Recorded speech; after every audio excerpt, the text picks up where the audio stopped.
Muitos cristãos dizem que o governo deve respeitar os valores cristãos. Outros, mais ousados, dizem que ele deve reconhecer a soberania de Deus.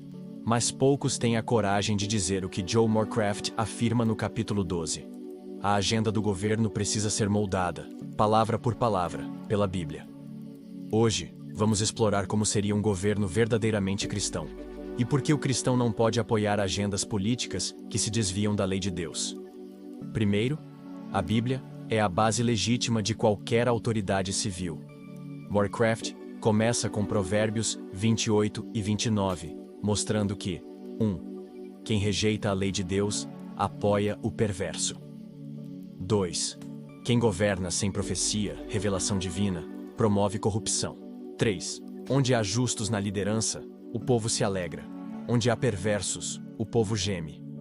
Essa não é apenas poesia antiga, é um retrato do mundo moderno. Quando a escritura sai do centro, o resultado é tirania. E a alternativa à tirania é um governo sob a palavra.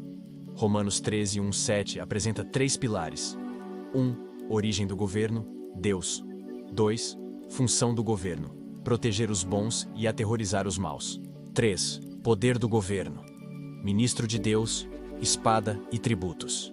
Cada um desses elementos precisa ser definido pela Bíblia.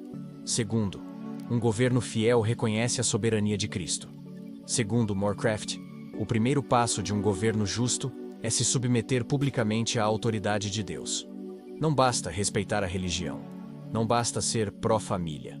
O Estado precisa confessar que Jesus Cristo é o Rei dos Reis e que a Escritura é sua Constituição Suprema. Ele propõe que o governo aprove atos públicos como o Ato de Restauração da Constituição, que impede que tribunais removam reconhecimentos públicos de Deus como fonte de autoridade. O governo cristão não pode ser neutro.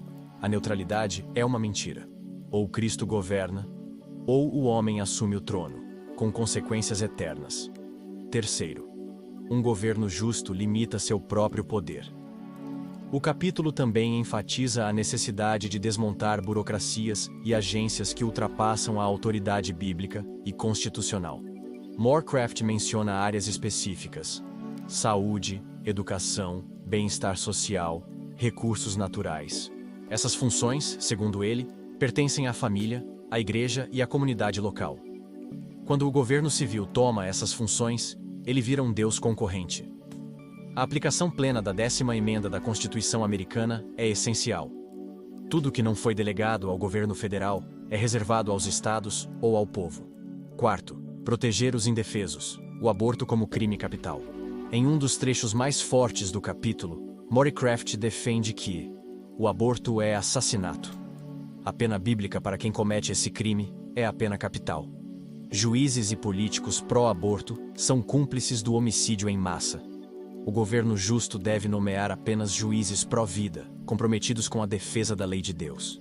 E mais, leis anti-aborto devem ser aplicadas com diligência, e os nascituros devem ser reconhecidos como cidadãos.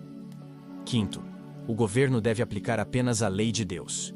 O papel do magistrado não é inventar leis, é aplicar a lei de Deus com fidelidade. Por isso, um governo cristão proíbe e desencoraja a prática homossexual. Não reconhece uniões civis de mesmo sexo. Promove políticas públicas que honram o padrão bíblico de sexualidade e família. Romanos 1 afirma que a homossexualidade é juízo divino, sinal de uma sociedade entregue à depravação. O governo que aplaude o pecado é um governo em rebelião contra seu Criador. Sexto, o uso legítimo da espada. O magistrado é ministro de Deus com a espada, ou seja, com o poder de julgar e punir com justiça. Punição rápida, proporcional e imparcial, sem distinção de cor, classe ou influência. O rico e o pobre devem ser iguais perante a lei. Morecraft denuncia a federalização excessiva do sistema criminal. Ele defende que os estados e municípios devem aplicar a justiça localmente, inclusive com o direito de aplicar a pena capital. E mais, o governo deve ter liberdade de usar a espada também na defesa internacional, mas apenas em autodefesa, fora da autoridade da ONU, nunca para missões políticas ou interesses ideológicos. Sétimo, a tributação bíblica. O autor volta ao tema dos impostos, agora com mais ênfase. Ele defende abolição do imposto de renda, impostos sobre propriedade, vendas, lucros e herança. Implantação de um imposto per capita único e igualitário, baseado em Êxodo 30:11-16. Esse modelo honra a justiça bíblica. Não pune os produtivos. Não dá poder ao Estado para confiscar. Limita o tamanho do governo. Mais uma vez, vemos que a lei de Deus não é utopia. É sabedoria prática. Conclusão: um pacto público com Deus. Morecraft encerra com um clamor.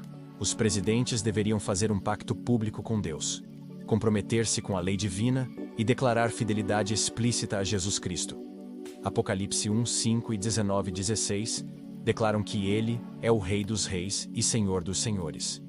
E o Salmo 2 nos ordena: beijai o Filho, para que não se ire. Bem-aventurados todos os que nele se refugiam. É disso que precisamos, de um governo que beija o Filho, que se curva ao Rei. Só assim haverá verdadeira liberdade e justiça para todos.